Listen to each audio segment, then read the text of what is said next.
वो पास खड़े आदमी को इशारा करता है जो वहाँ पर गेम खेल रहा था। वो उसे समझाता है कि मैं बोल नहीं सकता। तो सर्जन कैक्टस और उसकी एक साथी को देखते हैं जो एक गुंडे की सर्जरी कर रहे थे। बेटी लियो से पूछ रही थी क्या तुम ठीक हो लियो? वो उसे देखकर डर जाता है कि कहीं वो भी पानी में ना गिर जाए। वो इशारे से उसे कहता है दूर हटो। कहानी के शुरू में हम लियो नाम के एक बच्चे को देखते हैं जो अपने मॉम डैड के साथ कश्ती में सैर कर रहा था, पर अचानक से वो पानी में गिर गया था और डूबने लगता है। कश्ती का पंखा लगने से उसके गले पर बहुत गहरी चोट लगती है जिस वजह से उसका काफी खून निकल गया था। उसके मॉम डैड जल्दी से उसे हॉस्पिटल लेकर जाते हैं जहाँ पर डॉक्टर लियो की मॉम से कहते हैं कि हमें जल्दी आपके बेटे का ऑपरेशन करना होगा वरना उसकी आवाज हमेशा के लिए जा सकती है। अगर हमने ऑपरेशन ना किया तो हो सकता है वो कभी भी ना बोल सके। पर यहाँ लियो की मॉम डॉक्टर्स को ऑपरेशन करने से मना कर देती है क्योंकि वो बहुत ज्यादा डरी हुई थी और कहती है मेरे बेटे को गॉड ठीक करेंगी। इसके बाद यहाँ से कहानी कई साल आगे चली जाती है जहाँ पर टेक्नोलॉजी बहुत ज्यादा एडवांस हो गई थी। लियो भी अब बड़ा हो गया था लेकिन वो अभी भी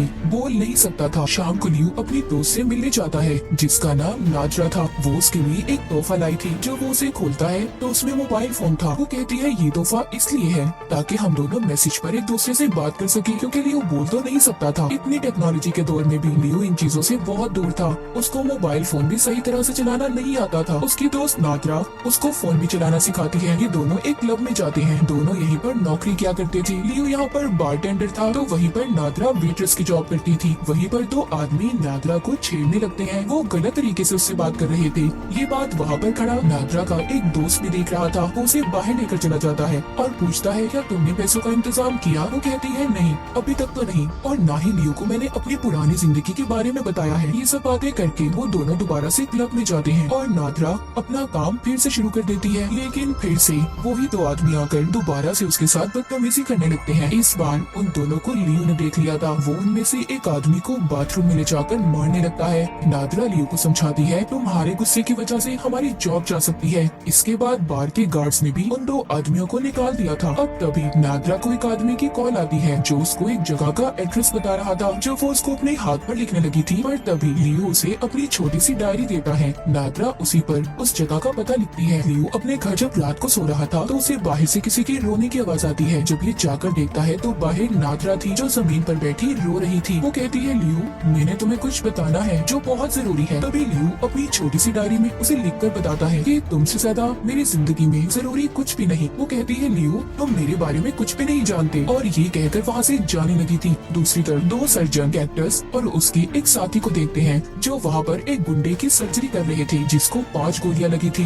दरअसल वो एक बड़े आदमी के लिए ब्लैक मार्केट में काम किया करते थे जिसका एक बहुत बड़ा हैकिंग का डिपार्टमेंट था। मगर अब कैक्टस इस काम को छोड़कर अपनी बेटी को लेकर यहाँ से जाना चाहता था। इसीलिए उसने अपने बॉस से अपनी और अपनी बेटी की नकली आईडी बनाने का कहा था। कैक्टस वहाँ पर जिस गुंडे की गोलियां निकाल रहा था उसके साथी से पूछता है तुम्हारे बॉस कब तक मेरा काम करेंगे? वो कहता है बहुत जल्दी। लियो जब एक कॉफी शॉप में कॉफी पी रहा था उसके पास कैक्टस आता है। कहता है जिन दो आदमियों से तुमने बाद में लड़ाई की थी वो यहाँ के बहुत बड़े आदमी के लिए काम करते हैं। अगर आइंदा तुमने उनसे किसी भी किस्म का झगड़ा करने की कोशिश की तो तुम जिंदा नहीं बचोगे। मगर उसकी किसी भी बात से उसे कोई फर्क नहीं पड़ता और लियो वहाँ से चला जाता है। जब वो बार में आता है तो देखता है नाजरा बार में नहीं आई थी। थोड़ी ही देर बाद वहाँ पर वही दो आदमी आ जाते हैं जिन्होंने पहले नाजरा से बदतमीजी की थी। वो दोबारा से लियो के सामने खड़े नाजरा के बारे में गलत बातें करते हैं। लियो को इनकी बातों पर बहुत गुस्सा आ रहा था। वो शराब की बोतल ही उनके मुंह पर देकर मारता है। इसी दौरान एक वेट्रेस को लियो की कोहनी लग जाती है जिससे वो बेहोश हो गई थी। इसी वजह से लियो का बॉस भी अब उसे नौकरी से निकाल देता है। घर जाकर लियो बहुत गुस्से में था। वो नाजरा को मैसेज करता है कि तुम कहाँ पर हो? कोई जवाब नहीं आता। अब लियो उसकी तस्वीर लेता है और सड़कों पर उसे ढूंढने निकल जाता है। तभी रास्ते में वो नाजरा के दोस्त को देखता है जो किसी जगह पर जा रहा था। लियो उसका पीछा करता है और उस जगह पर पहुंच जाता है। उससे नाजरा का पूछता है। उसका दोस्त बताता है कि वो तुम्हें छोड़कर जा चुकी है। उल्टा वो तुमसे कुछ छुपा भी नहीं थी। सब जानने के बाद लियो अपने घर आ जाता है जहाँ पर वो अपने फोन में नाजरा का मैसेज देखता है मैं हैकर हॉल में हूँ। जब ये वहाँ पर जाता है तो वहाँ पर इसे नाजरा तो नहीं मिलती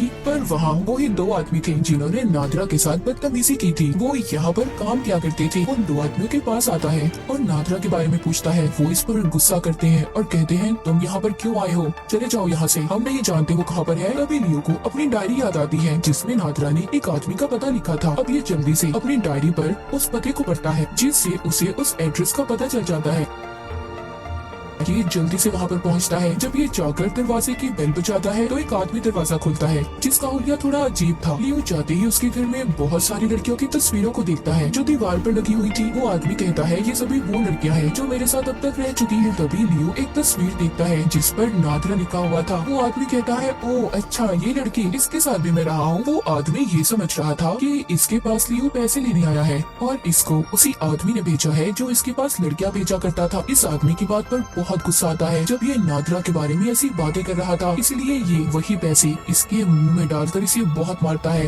अब ये होटल में उसी आदमी के पास आया था जिसने नादरा को उस जगह पर भेजा था। वो उस आदमी से पूछता है नादरा कहाँ पर है? वो कहता है मैं नहीं जानता। तभी लियो उस आदमी को अपनी डायरी पर लिखकर बताता है क्या तुम्हारे बॉस को पता है तुम उनकी वेट्रेस को गलत इस्तेमाल करके पैसे कमाते हो? उसको नादरा की तस्वीर भी दिखाता है जो उसे उस आदमी के घर से मिली थी। अब वो आदमी डर गया था। वो वहाँ पर बैठे गार्ड से कहता है कि इस आदमी को बाहर निकालो, ये मुझे कब से तंग कर रहा है। और अब भी नादरा के बारे में लियो को कुछ भी नहीं बताता। लियो उस आदमी के दिए हुए पैसे इसके मुंह पर फेंक कर चला गया था। वो अब स्विमिंग पूल में जाता है और बहुत चिल्लाता है क्योंकि वो परेशान हो गया था। उसे नादरा का कहीं भी पता नहीं चल रहा था। लियो को एक आइडिया आता है। वो अब एक मशीन के पास जाता है जो नंबर को ट्रेस कर सकती थी। लियो जानना चाहता था कि उसे ये मैसेज सच में नादरा कर रही है या फिर कोई और। जब वो उस मशीन में नादरा का नंबर टाइप करने लगता है तो वो मशीन उसे नंबर बोलने का कहती है, पर बेचारा लियो तो बोल ही नहीं सकता था। इसीलिए वो पास खड़े आदमी को इशारा करता है जो वहाँ पर गेम खेल रहा था। वो उसे समझाता है कि मैं बोल नहीं सकता, क्या तुम मेरी मदद करोगे? वो आदमी जब नंबर बोलता है तो मशीन एक एड्रेस बताती है। अब जल्दी से लियो उस पते पर चला जाता है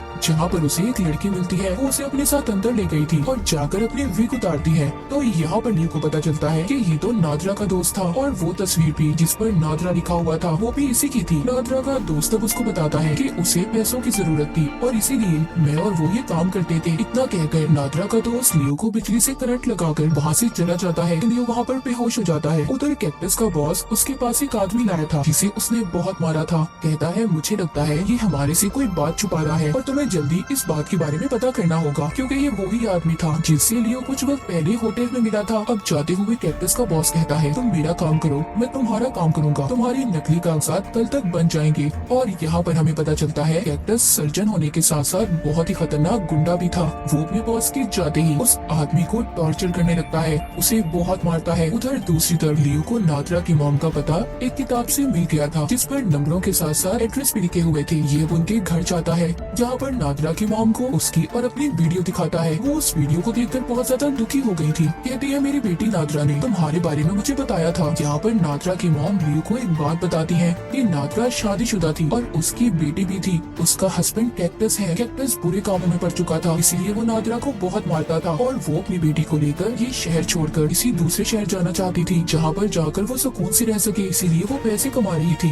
ये सब बातें सुनकर लियो को कैक्टस पर शक हो रहा था। वो सोचता है नादरा को गायब करने के पीछे जरूर उसी का हाथ होगा। अब यहाँ पर हमें कुछ पुराना वक्त दिखाया जाता है जब कैक्टस ने नादरा को अगवा किया था। हम देखते हैं जब लियो के घर नादरा आई थी उस वक्त वहाँ पर कैक्टस भी छुपा हुआ था। वो लियो के घर आकर उन दोनों की चाय में बेहोशी की दवा मिला देता है और जब वो चाय पीकर बेहोश हो गए थे तो लियो नादरा को उठाकर अपनी गाड़ी में ले आया था। अब कहानी दोबारा से प्रेजेंट मौजूदा दौर में आती है जब कैक्टस बैठा अपने साथी के साथ पार्टी कर रहा था। तभी उसका साथी उसे जाते हुए बताता है कि मैं ही लियो को नादरा बनकर बहुत से मैसेज कर रहा था, यानी कि लियो को जो मैसेज आ रहे थे वो भी कैक्टस का साथी ही कर रहा था। ये बात सुनकर कैक्टस को गुस्सा जाता है क्योंकि उसने इस बारे में कुछ भी नहीं बताया था इसे। वो वहीं से गुजरता हुआ किसी दुकान से बगैर पैसे दिए चीज उठाकर खाने लगता है। पीछे से गार्ड आ गया था जो कह रहा था सर आपको इसके पैसे देने होंगे, लेकिन कैक्टस गुस्से में चाकू निकालकर उस गार्ड को धमकाता है। पर उसका साथी जब उसे रोकने आता है तो वो उसके मुंह पर भी मुक्का देकर मारता है।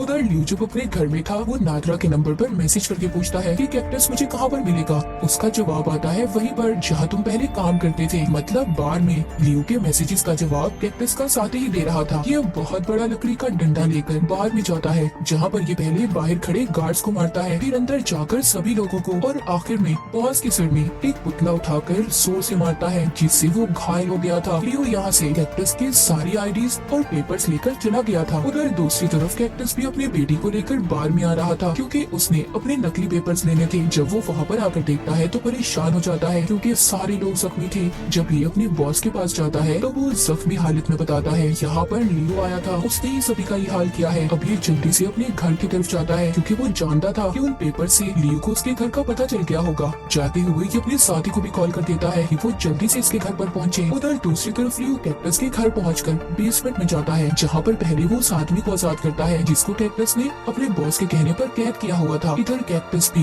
अपने घर पहुंच जाता है जहाँ पर पहुंचकर वो पहले अपनी बेटी को एक कमरे में छुपने का कहता है और बाहर से दरवाजे को बंद कर देता है। फिर अपना तेज धार चाकू निकाल कर बेसमेंट में जाता है। उधर अंदर बेसमेंट में लियो एक लकड़ी के दरवाजे के पास पहुंचता है जो बंद था। कैक्टस आकर सबसे पहले उस आदमी को मारता है जिसको लियो ने आजाद किया था। वो लियो के पास आता है और अपने गले से चाबी निकालकर उसकी तरफ फेंकता है जो उसी लकड़ी के दरवाजे की थी। वो कहता है जाओ उस दरवाजे को खोलो, तुम्हारे लिए कुछ खास है। जब ये खोलकर अंदर जाता है तो पहले लियो फ्रिज खोलता है लेकिन वहाँ पर कुछ भी नहीं था। जब ये थोड़ा सा आगे जाता है तो वहाँ पर एक प्लास्टिक के बैग में नादरा की लाश पड़ी थी जिसको कैक्टस ने मार दिया था। लियो ये देखकर टूट जाता है। वो उसकी लाश को उठाकर बाहर ले जाने लगता है। तभी कैक्टस उसका रास्ता रोकता है और लियो को भी मारने की कोशिश कर रहा था। तभी वो नादरा की लाश को एक साइड पर रखता है और कैक्टस के सामने हाथ फैलाकर खड़ा हो जाता है। यहाँ पर कैक्टस लियो को सारी सच्चाई बताता है। कहता है मैं तुम्हारे घर से नादरा को अगवा कर लाया था। मैंने उसे प्लास्टिक के बैग में बंद कर दिया जिससे उसका सांस घुटने लगा। मैंने उसे बहुत तड़पा कर मारा क्योंकि वो मेरी बेटी को मुझसे दूर ले जाना चाहती थी। अब कैक्टस अपना चाकू निकालकर उसे भी मारने की कोशिश करता है मगर लियो उस चाकू को कैक्टस के गले के ही आर पार कर देता है जिससे कैक्टस के गले से खून निकलने लगा था और वो आहिस्ता आहिस्ता मर रहा था। इसके बाद लियो नादरा की लाश को प्लास्टिक के बैग से बाहर निकालकर जोर जोर से रोता है और बेचारे की बिल्कुल भी आवाज नहीं निकलती। वो रोता हुआ उसे उठाकर बाहर ले आया था। उसके अंदर इतनी भी हिम्मत नहीं थी कि वो चल भी पाता। वो साइड पर बैठकर नादरा की लाश को अपनी गोद में लेकर फोन पर वीडियो देखकर अपने प्यार भरे लम्हों को याद करने लगता है। तभी वहाँ पर कैक्टस का साथ दिया जाता है जो कैक्टस के घर जाकर पहले उसकी बेटी को देखता है जो कि एक कमरे में बंद थी। वो जल्दी से बेसमेंट में जाता है जहाँ पर वो कैक्टस को देखता है जो मर रहा था लेकिन ये उसकी मदद करने की बजाय उल्टा उसे कहता है तुमने मुझे बहुत मायूस किया है, हमेशा मेरी बेइज्जती की है, बदला लेने का वक्त आ चुका है। इसकी बेटी को भी ले जाता है। कैक्टस ये सब स्क्रीन में कैमरे की मदद से देख पा रहा था। वो जान चुका था कि वो उसकी बेटी के साथ अच्छा नहीं करेगा। ये देखकर वो मर गया था।